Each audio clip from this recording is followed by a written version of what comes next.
Ladies and gentlemen, please welcome Assemblywoman Amber Joyner, accompanied by her daughter, Eleanor Joyner, and Hillary Clinton.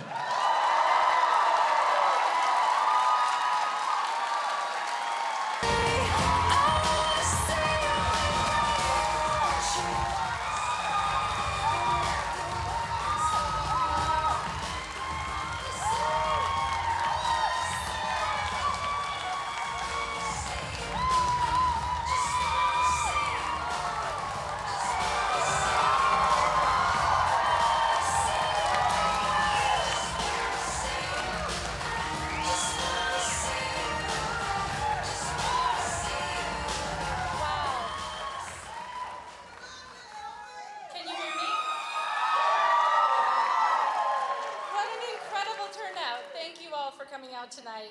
My name is Amber Joyner. I'm a state assembly member right here from Reno. I represent Assembly District 24, and this is my daughter Eleanor. I know that you are all as thrilled as I am that Hillary decided to come out and join us today. Yay, Hillary! I have been a huge admirer of Hillary Clinton's for decades. I caucused for her right here in Nevada in 2008, and I am honored to announce my endorsement for her and my strong support for her for president in 2016. I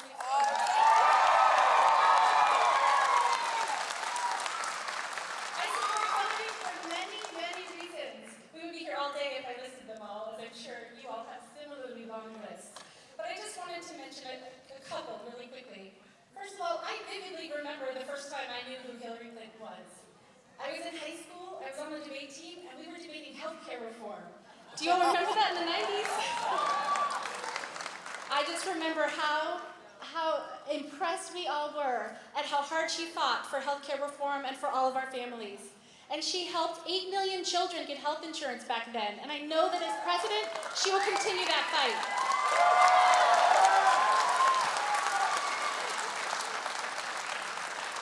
I'm also a strong supporter of Hillary Clinton's because of her strong record on human rights. I remember her groundbreaking speech. Do you all remember the speech in Beijing 20 years ago? And it only got better from there. As Secretary of State, she fought for women and children all over the world. And I know that in these complex international times, she is the leader we need in the White House.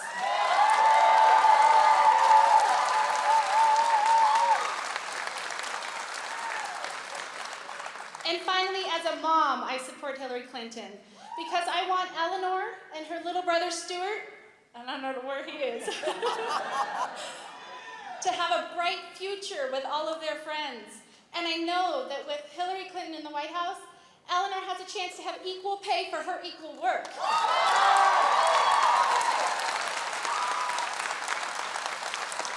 And that she and her brother will live in a country that values families, where there are things like paid leave. Yeah. And finally, we need somebody in the White House who cares about the environment, so there is clean air and clean water for our children.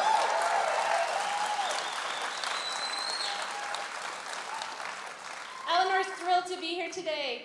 And part of the reason she is that back in January, I posted something on Facebook that some of you may have seen. We were watching the State of the Union address together, and she looked at me and she asked me a question. Do you remember what you asked me? Can girls be president?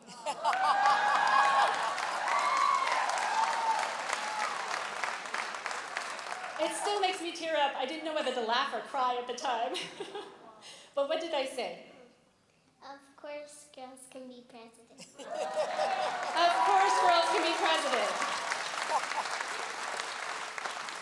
We need a role model for our little girls and for all of our children. We need somebody who believes, as I know Hillary believes, that you can be anything you want to be, as she has said many times, even President of the United States. So thank you all and welcome the next President of the United States, Hillary Clinton!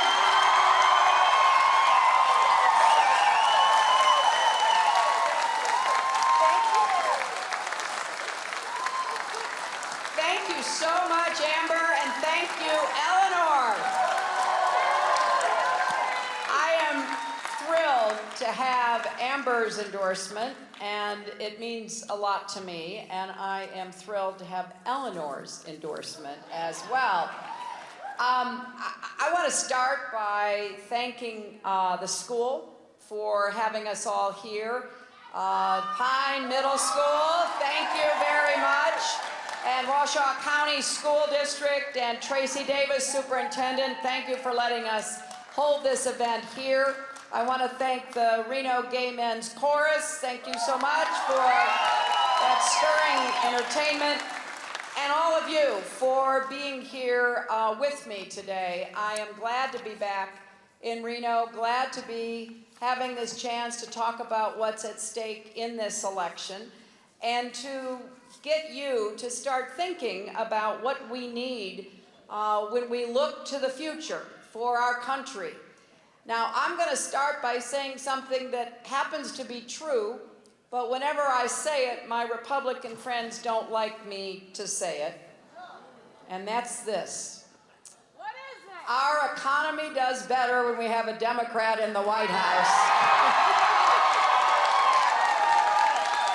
I mean, really, unemployment is lower, incomes are higher, and you are 4 more times likely to have a recession when you have a Republican in the White House. Now, this is true based on all of the analysis of economic data going back, but I want us to just focus on the last 35 years. We've had 5 presidents, 3 Republicans and 2 Democrats. I know both of those Democrats. And I can tell you, each of them inherited economic problems from their Republican predecessors. Now, in my husband's case, it was an economy starting to go into recession and the quadrupling of our national debt in the prior 12 years. I remember when Bill was elected and he was asked shortly after that election, "What is it you think you bring to Washington?" And he thought for a minute and he said, "Well, I guess arithmetic." And he got to work, and after 8 years, we had 23 million new jobs. Incomes went up for everybody. The top, the middle, working folks, and most importantly, more people were lifted out of poverty who got into jobs than at any time in our recent history, and we ended up with a balanced budget and a surplus. Now, you would think that that would be good news, wouldn't you? I joined the Senate in January of 2001, and I was excited about all the things we could have invested in because we were, with this surplus, in control of our fiscal destiny. And in fact, we were on a path to pay down the national debt. Yes, hard to believe today. But the Republican president who followed my husband had different ideas about what should happen. And he began dismantling that fiscal responsible agenda, literally piece by piece. Cut taxes on the wealthy, got out of the way of corporations, took their eyes off the financial market and the mortgage market, and you know what happened. So after the 2008 election, I got a call from President-elect Obama and asked me to come see him in Chicago. I didn't know why. It turned out he wanted me to be Secretary of State. But before we got to that, he said to me, "It is so much worse than they told us." I said, "You know, I've heard that before." And indeed it was. And people in Nevada know how bad it was, right? Our country was losing 800,000 jobs a month. 9 million Americans lost their jobs. 5 million lost their homes. $13 trillion in family wealth was wiped out. Nevada had one of the highest foreclosure rates in the country. Unemployment jumped to what, 14.5%? And it was a terrible situation that was handed off from the prior Republican president to the incoming Democratic president. And I don't want people to forget that. I want Democrats to vote for me, but I want sensible Republicans to vote for me too.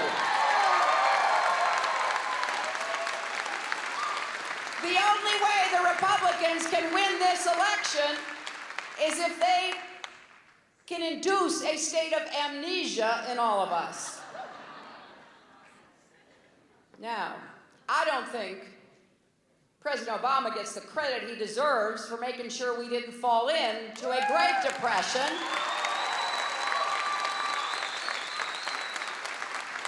So, we got ourselves, thanks to the hard work of millions of Americans, we got ourselves out of that ditch. So we're standing, but we're not yet running. What is the next task facing our president?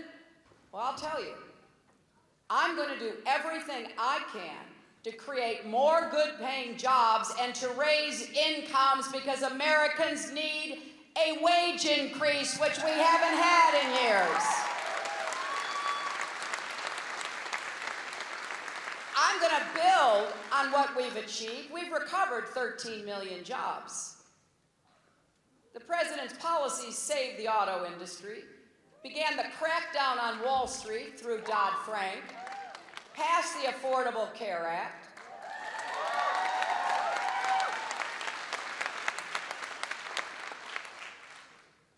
and I think it's fair to say if you listen to those running on the Republican side, they want to undo all of that progress. They really want to turn the clock back with policies that did not work. They're still all wedded to trickle-down economics. They want to cut taxes on the wealthy and give more giveaways to the corporations. This election will decide whether they get their way again. And it's imperative that voters make an informed choice. Here's what I'm going to do.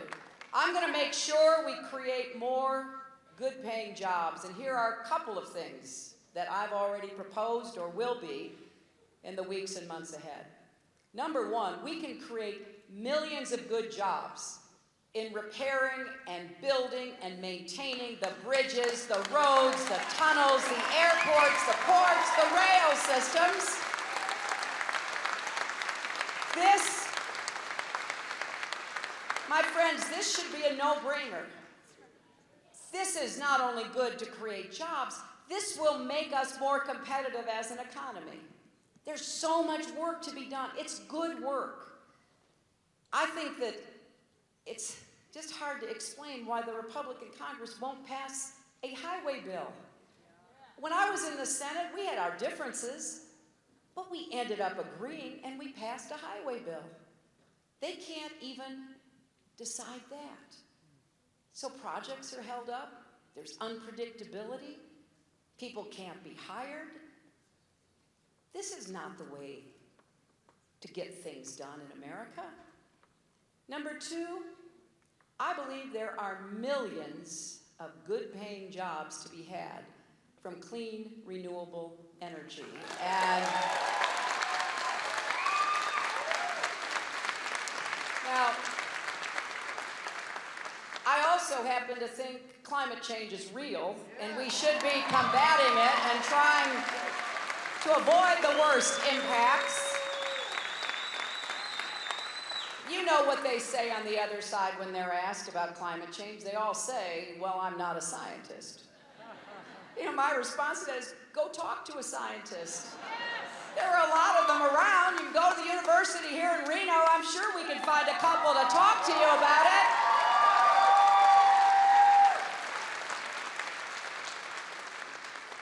But look at what's happening just here in Nevada. And I give a lot of credit to your Senator Harry Reid, who has focused on clean energy jobs. I'm setting some big goals.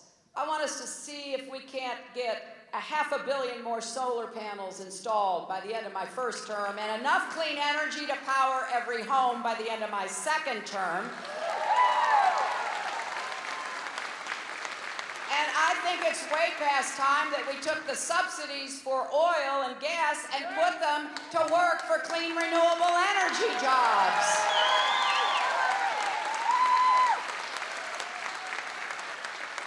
We also have to fix the tax code, which is riddled with exceptions and giveaways to corporations, to billionaires, and I have a long list of what we're going to go after, because I am sick and tired of what we have just seen with this giant pharmaceutical merger where these companies are leaving America to cut their taxes when they should be staying here and investing in the people and the opportunities that will build our economy.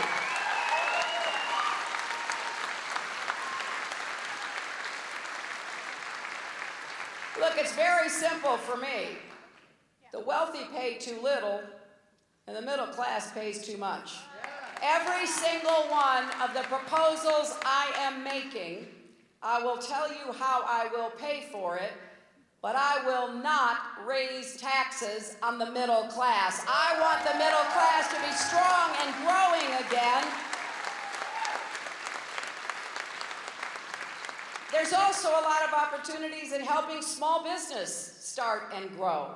60% of the new jobs come from small business. I know people get really excited when a big giant corporation says they're moving nearby. That's great. Most jobs come from small businesses. Do you know it is now harder to start a small business in the United States than it is in Canada or France? Because there are so many overlapping local and state regulations, and the tax code is just so much tilted against small business. My dad was a small businessman. I want to be the small business president. I want to see millions of entrepreneurs and people with ideas, young people, starting businesses, growing businesses in America again. And you know, the fastest way to raise incomes right now, starting tomorrow, well, it's not a big secret, it's just that we have to do it. And that is making sure once and for all women get equal pay for equal work.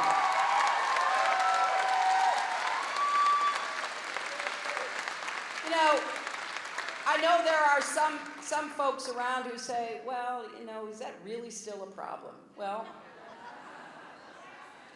yes, it is. I mean, we do have to raise the minimum wage. 2/3 of minimum wage workers are women, too, which would be another big boost to family incomes. But equal pay for equal work is still a problem. I met a young man in New Hampshire who said to me, I want to tell you why I'm for you. I said, please. And he said, I'll tell you. He said, my first real job, he was probably in his mid to late 20s, I guess.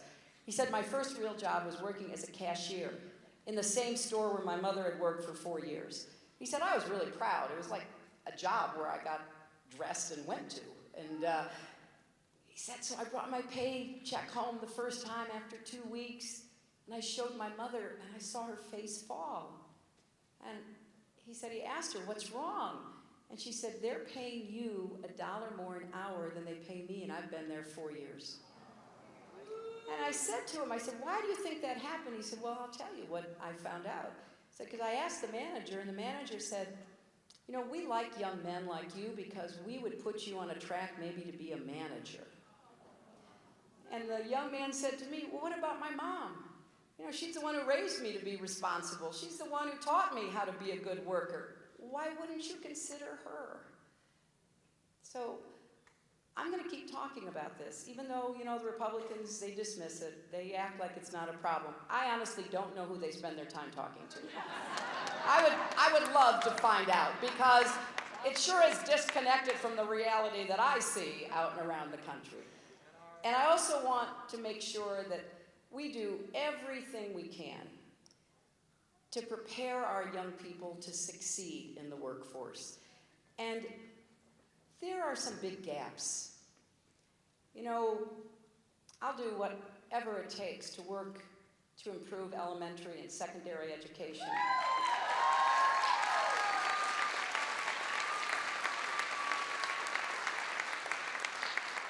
And I have this novel idea that you ought to start by listening to teachers who are actually in the classroom and know what's going on in their children's lives.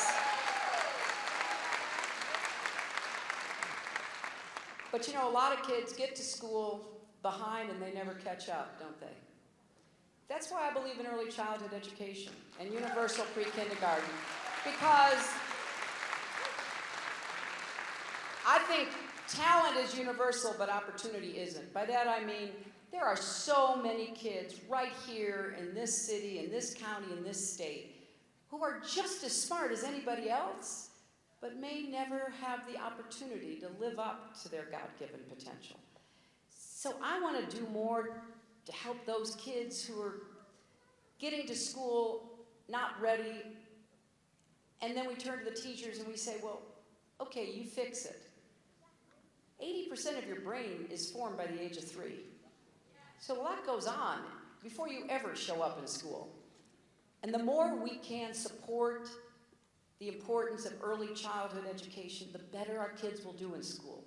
That's been proven time and time again, and we need to act on it. And I'll tell you something else that will make our economy work better and give more people a fair shot, and that is the right to organize and bargain collectively for wages and benefits. And I don't need to tell you, there's been a concerted effort to really undermine and tear down unions. Unions help to create the middle class of America. And there is a direct relationship between people's income falling, working folks getting further behind, and the demise of unions. So as president, I'm going to go to work to once again build up the American labor movement so that we've got a balance of power between the private sector and working folks. Now, something else we have to do is make college affordable and deal with the debt that young people carry. I have a plan. It's called the New College Compact, and it does exactly that. Under my plan, you will not have to pay tuition if you go to a 4-year public college or university, and community college will be free so that you can get the certification, the training, and the skills that will get you a good job out in the economy. And I will also tackle the debt problem. How many people here have or had student debt? Oh yeah, a lot of hands going up. Well, right now, 40 million Americans do. The total is $1.2 trillion. And the fact is, it's holding back the economy and it's holding back individuals from getting on with their working lives. I have loans, but you know what? I paid them back as a percentage of my income. And I want everybody to have a chance to do that. First, refinance the debt you have. If you can refinance a home, a car, and corporations sure can refinance their debt, you ought to be able to refinance your student debt and get it down to a reasonable cost, save thousands of dollars. And then help encourage more people to get these income contingency repayment loans so that you pay it as a percentage of your income. My first job out of law school was with the Children's Defense Fund. I probably made $14,000, as I recall. I paid it back as a percentage of my income, and it helped me do the work that I wanted to do. And I want more young people, if they want to be teachers, police officers, firefighters, I want them to be able to do that, and I want them to know that they can make that choice. So we're going to work to get the debt down and make college affordable for everybody. And I will defend the Affordable Care Act, but I want to make some changes in it. I want to make some improvements in it. You know, it's a great accomplishment. We've been trying since Harry Truman to get some kind of health care plan, and the Republicans have tried to repeal it nearly 60 times. Well, I'm not going to let them do that. But I am going to work to deal with some of the problems that it poses. We got to get the out-of-pocket costs down. And we particularly have to tackle prescription drug costs, which have gone up so quickly. Here's what I want to do. I want the drug companies to invest more in research, but I'm going to take away their tax break for advertising. Right now, they spend more money advertising than creating new drugs and new treatments. And you know those advertisements. We've all seen them. You know, people running through fields of wildflowers, looking blissful. And you're just looking at it, and the music is playing, and then very softly you hear, if you take this drug, your nose will fall off, and you know, all that. So if they want to advertise it, let them do it on their own dime, not on the taxpayer's dollar, right? And I'll tell you something else. This gets me a little upset. We taxpayers, we pay for the National Institutes of Health, and it's one of the best investments we make. And they work with drug companies and universities to bring these, drugs into creation. And then we pay for the Food and Drug Administration to test them, to make sure they're safe and effective. And then we pay the highest prices for the same drugs that we've already paid to help be created. Every other country, every advanced economy says to the drug companies, we're happy to have your products, but you're going to have to negotiate the price with us. When I represented New York, some of you know that we have this long border with Canada. Every week, New Yorkers got on buses and went over the border to buy the same drugs for a much cheaper price in Canada. The same drugs. So I want to give Medicare authority to negotiate with the drug companies to start getting the prices down. So there's a lot of work to do. And I think it's important that you pay attention to what the Republican candidates say, because it's been my experience that they will actually try to do some of what they say. Which is a pretty scary thought when you just think about it. I will defend a woman's right to choose and Planned Parenthood from their attacks.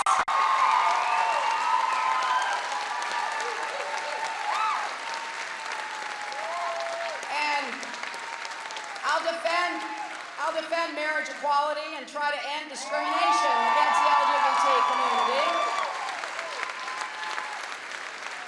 And I will defend voting rights, which are under attack by Republicans from coast to coast. And I will do everything I can to get rid of Citizens United, one of the worst decisions the Supreme Court has ever made. I will work for comprehensive immigration reform with a path to citizenship.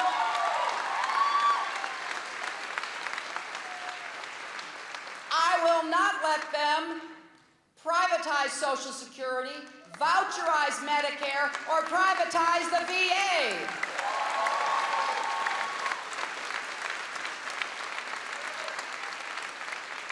I will work to reform the criminal justice system and to end the era of mass incarceration and divert more people away from prison. I saw a great program today in Reno called Crossroads. It's a joint program of the county and Catholic charities. I gotta tell you, I was really impressed, because what they're doing is taking people who are suffering from addiction, primarily alcoholism, but also drugs, and they are giving them a chance to recover, and they're giving them housing on the property, and they have a very structured program where, if your problem is alcohol, you get tested 3 times a day. And I was so pleased to see the sheriff's office represented there saying, look, this is far better than picking people off the street and throwing them in jail. We save money, and they told me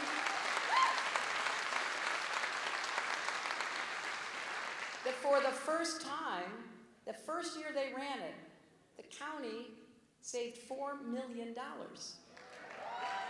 Because when you add up how much cheaper it is to put somebody in this program than send them to jail, or have them visit the emergency room all the time, or have the ambulance pick them up off the street, you'll save money, you'll do the right thing. And I met some of the clients there.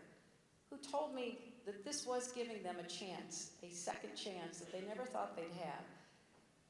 And I care deeply about this because a lot of our incarceration and criminal justice problem is related to untreated mental health and substance abuse.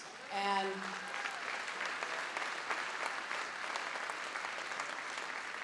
we've got to do a better job on mental health. There's still a stigma. There's not enough services.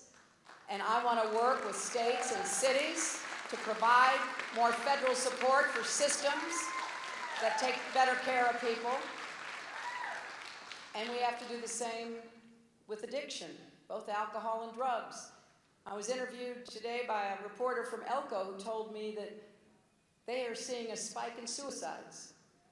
It's a real challenge.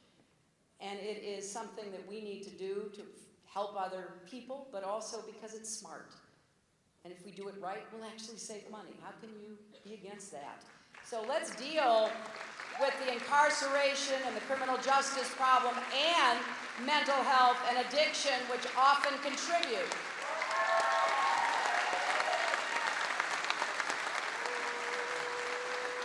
And I'll tell you something else. I am going to work for common sense gun safety measures. And, you know, I have looked at every bit of research that I could find. Like, okay, how do Americans really feel about this, and how do gun owners feel about this?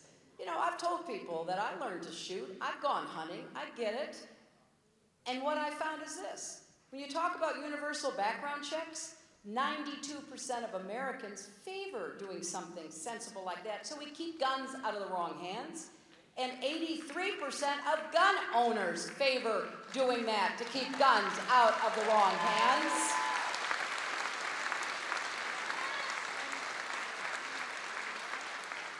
Right now, 90 people a day die from guns. 33,000 a year. Homicides, suicides, and tragic avoidable accidents. This school knows about that. If it hadn't been for one extraordinary teacher, there would have been a lot more death and injury. And so this is a problem that affects all of us. And we can be smart enough to figure out how to protect Second Amendment rights and responsible gun owners, and keep guns out of the hands of fugitives and felons and stalkers and domestic abusers and the mentally ill. And it's really important we do it, because we just have too much gun violence. And so I will keep speaking out about that, and I hope that more gun owners will speak out with me. In fact, the best thing that could happen would be gun owners coming together and say, hey, we can do this, and stop the kind of nonsensical positions. You want to hear the latest one? I'll tell you. You know, I believe in universal background checks. I believe we should close the gun show loophole and the online loophole and what's called the Charleston loophole. And gun owners, or gun makers, gun makers and sellers shouldn't have absolute immunity. I think that that's all pretty sensible, but the Congress is refusing to vote on this bill right now. A bill which says, if you are on the no-fly list, you should be prohibited from buying a gun in America, okay? I mean, if you are too dangerous to fly, you should not be allowed to buy a gun. Oh, but the Congress says, oh no, we need to protect the rights of people who are on a terrorist watch list who we are not letting fly. That is beyond absurd. So we need to speak out, and particularly gun owners, of whom I know there are more than a few up here in northern Nevada, need to join the chorus. Protect your rights, but keep guns out of the hands of the wrong people.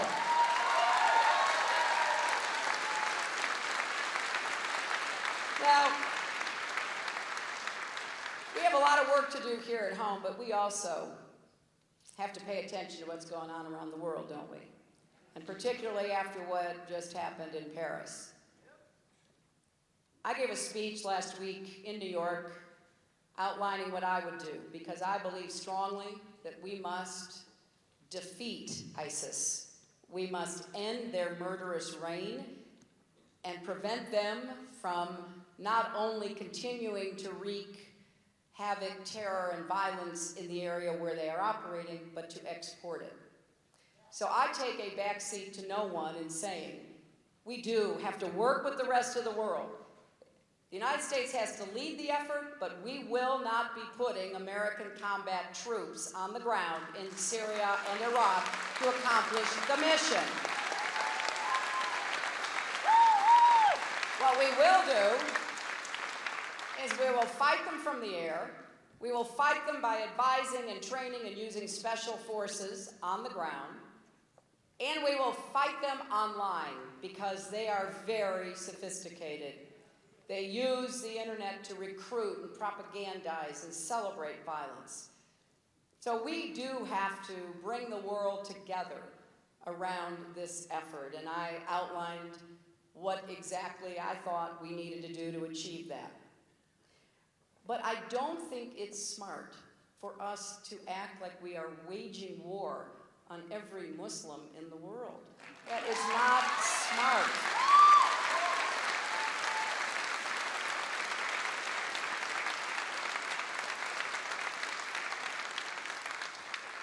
These terrorists are killers, they're thugs, they're criminals. They need to be treated like that, not elevated as though they were representing a religion, because even though they claim to, they are not. They are perverting the very meaning of religion. So when I hear some of what's said by my potential opponents on the Republican side, I have to shake my head because, you know, I was a senator on 9/11. I spent a lot of time worrying and working about how to protect New York. I spent a lot of time talking to the NYPD, which is, you know, just an amazing law enforcement agency and has an intelligence division and is connected around the world to try to learn of threats so that they can be prepared. And they would be the first to tell you, we need people in every community to actually talk to us, to tell us what they're hearing, to give us the, go-ahead that something might be amiss. And you don't get that if you demonize people. You get that by reaching out and saying, hey, people of good faith, people who are law-abiding, we're all on the same side, and we're going to fight these terrorists, and we're going to defeat them together. And the other issue that's been raised recently are refugees. Well, let me tell you, I was Secretary of State. We already vet everybody. It takes 18 months to 2 years. In this case, it might take longer if they don't have papers and you can't tell much about them. But if there are ways to make the vetting process stronger and better, I would certainly look into that. But remember, the 9/11 hijackers, they came here legally. They came on visas and they flew into our airports. So we can't just be focused on refugees who might or might not get here in 2 years. We have to be focused on anybody who poses a threat to us right now. And we have to pay attention and work with our friends around the world to get the information that we need to protect ourselves. So don't get diverted by fear tactics and scaremongering and inflammatory rhetoric. This is a job we have to take on, and we have to be smart about it, and we have to be vigilant about it, and we have to make sure we protect our country and our friends. I will take a backseat to no one in protecting the United States of America as your president.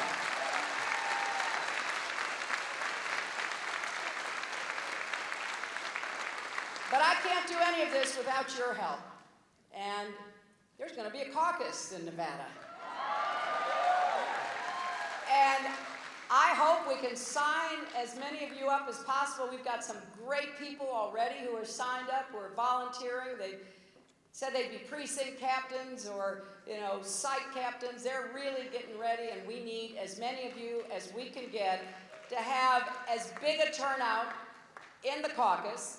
And I want you to think about getting involved right now. And the fastest way to do that is by texting JOIN, J-O-I-N, 47246. So take out your phones, text JOIN, J-O-I-N, 47246.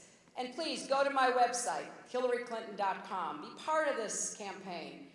Be part of making sure that our country keeps moving in the right direction. And I want to end by saying, you know, people ask me all the time, how do you do this? Because it's time consuming, for sure. You get to see a lot of America, which is a joy. But I'll tell you why I do it. I do it because I really believe in the promise of America.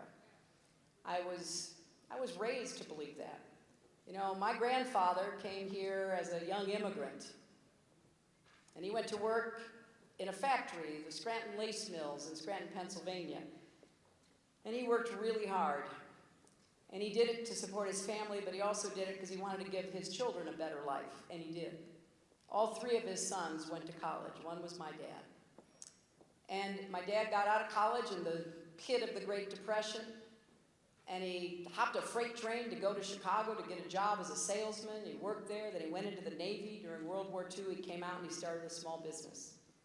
And he believed with all his heart that there was a basic bargain in America. If you worked hard, you did your part, you could get ahead and stay ahead. And that's how he raised me. My mother had a very different experience. She was abandoned and rejected by her parents, sent to live in California with grandparents who didn't want her. And by the age of 14, she was out on her own, working as a housemaid. And I didn't know any of that when I was a child, but when I learned about it, I said, well, how did you do this? How did you survive? Because her life was so different from mine, because she gave us such a great growing up. And she said, you know, people were nice to me. People showed me kindness along the way. And she too believed in the promise of America. And so when I think about my new granddaughter, I want her and every child in this country to have that same sense of promise and possibility. And I believe with all my heart that you should not have to be the granddaughter of a former president to believe in that promise. You should be able to be the granddaughter of a factory worker or the grandson of a truck driver and still go as far as your hard work and your talent will take you. That's what I'm fighting for. That's why I need you. Please join this campaign. Let's go win the caucus.